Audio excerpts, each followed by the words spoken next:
দেখবেন তার পিছনে পুলিশের গাড়ি, প্রোটোকল আর তৈলাক্ত প্রশ্ন সাংবাদিকদের। এই তৈলাক্ত প্রশ্ন, এই দাম্ভিকতা, এই খেলা কোথায় গেল এখন? আমি সেই মুখগুলো দেখতে চাই। টুডে অ্যান্ড টুমরা আমি চ্যালেঞ্জে বলতে চাই, আওয়ামী লীগকে নিষিদ্ধ করতেই হবে। এবং আওয়ামী লীগকে নিষিদ্ধ না করে আমরা যারা রাজপথের বিপ্লবী যারা আছি, আমরা কখনই ঘরে ফিরে যাব না। এবং এই আওয়ামী লীগের নিষিদ্ধের কারণে নিষিদ্ধ করতে হয়, এর জন্য যে ধরনের আন্দোলন গড়ে তোলার প্রয়োজন, আমরা সে আন্দোলন গড়ে তুলব।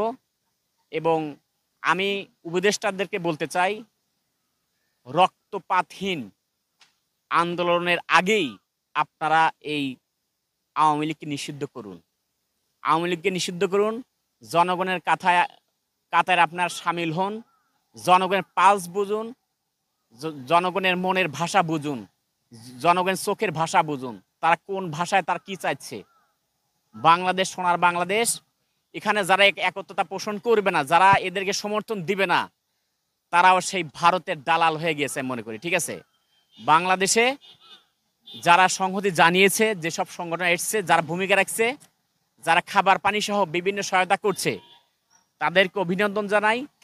এবং আমি মনে করি অল্প কিছু সময়ের মধ্যেই এই আওয়ামী লীগ নিষিদ্ধ হয়ে যাবে।